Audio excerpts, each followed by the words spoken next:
5. PlayStation Plus. One of the best things about Sony's PS Plus system is the fact that you get free PlayStation games every month. This monthly subscription service is the only way you can play online on PlayStation 4, so chances are you already have it. Really, what I'm doing here is just making sure that you know that you can get free games with this system. For example, this month, you get to download Worms Battlegrounds and Bound for completely free. This month is a little bit overwhelming, though that's probably just because they're making the service free for a few days, so they didn't want to put the best possible games they could on there. But trust me, in the past, there has been some seriously cool games through this service. At times, full-featured sports games like NBA 2K16 was in free giveaways, while in other months we had things like Yakuza 5 and Journey. A lot of times you'll find a really good game bundled in with a bunch of other sort of okay games in the PS Plus free game packs. But hey, free games are free games, right? Number 4, create a bunch of accounts and enter a ton of giveaways, or learn how to script something that auto-retweets on Twitter so that you can increase your chances. More and more, YouTubers and just random people are doing video game giveaways and console giveaways, and these are great ways to get some free games if you're lucky. I mean, hey, if you win a console that you already have, you can sell the console and then buy a ton of games with that money. But it's not like you just have to enter these competitions normally. There are ways of increasing your chances. The easiest way to bump your chances is literally just to create a bunch of accounts on whatever site is being used to do the giveaway, and then to do it all manually. But alternatively, you could learn to get your hands dirty in the world of coding and then script something simple that auto-retweets stuff on Twitter so that you can easily increase your chances of being picked up. You might not even have to code anything yourself. I'm sure there are plenty of bots out there that you can install on things or download from places. And you shouldn't feel too bad about doing this either, because I can assure you that there are tons of people stacking the odds in their favor, and to even have a chance at keeping up with them, you totally need to do it yourself. Number 3, buy a new console because it often includes a free game and costs the same as the original a few weeks after release. So I'd like to preface this by saying you can only use this strategy in seriously precise situations, and that's pretty much the situation of it's time to get a new console. Console bundles are really good for getting brand new games basically for free, but only if you need a new console. Like, consoles themselves are expensive, so I wouldn't just go out there to get one because there's also a game that comes with it. But anyway, you can get free games with consoles, and at the moment, there are some pretty cool PS4 deals out there. At the moment, you can get PlayStation 4s with games like Star Wars Battlefront 2, which they just removed microtransactions from, or Uncharted 4, or even Destiny 2 attached. These are all really good titles, so it's definitely a good way to pick up a game if you need a new console.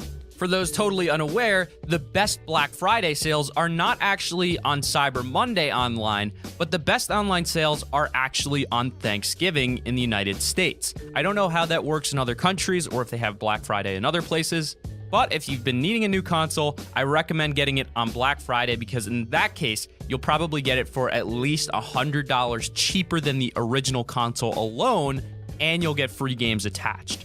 So really, there's two different methods to this spot. The first method will require you to wait a little bit of time to buy the console until you're ready to buy the console, and then you'll get the game a little bit late. Or you can wait on getting a console until Black Friday, and then you'll be able to get all the new games that come with the consoles right away. Obviously, this scenario is only going to work in very few circumstances, but if you are in need of a new console, you are able to get some free games this way. Number 2, App Zone. So App Zone, for those unaware, is basically this app that you can use to earn rewards for spending absolutely nothing but your time. The great part about this is that you don't actually have to be old enough to have a credit card, which in that case may be the only way that you can purchase certain things online. On App Zone, you discover new apps and games which have been specifically tailored to your tastes based on what you download, and you explore those new apps and then get rewards based on how many of the apps you've tried out. The more things you try out and the more games you play, the more rewards you're able to get. And then you can use those rewards to get free video games for your PS4. Essentially, based on the amount of time you spend playing each of the games or the apps that they tailor to you and recommend to you that you download, they give you a certain amount of points. Once you have enough points, you can get gift cards for anything from Visa, which can be used internationally, to Steam, to Xbox gift cards, to PlayStation Network gift cards. And like I said, if you have a job, obviously that's going to be faster than this, but this is an alternative for the people that are too young to actually have jobs. When I was younger, I used an app similar to this and I got a ton of different gift cards. So click the link in the description below and you can check out AppZone and start earning today. And number 1, recover your friend's PSN account and buy games digitally or game share. So did you know that you can literally log onto your friend's account and then download their games and play them? Because you can. You can basically add additional users to a PS4 under the create user settings and just sign in with their details. Then you can download any of the games that they have bought digitally and play them as if they were your own.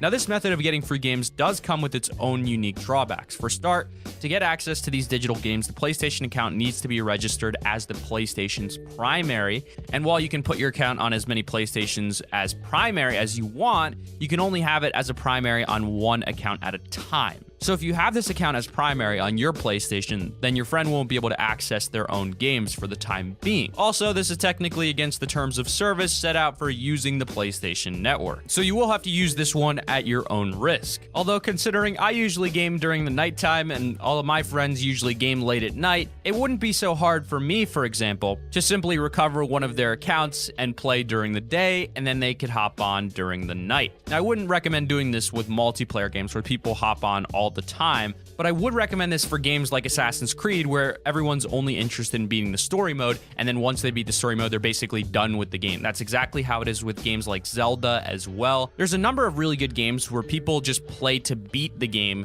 and then they're done with it. So if your friend's already beaten the game and he has the game, well, there you go. I would also only recommend this if it's a close friend of yours, but if used correctly, it can save you a ton of money.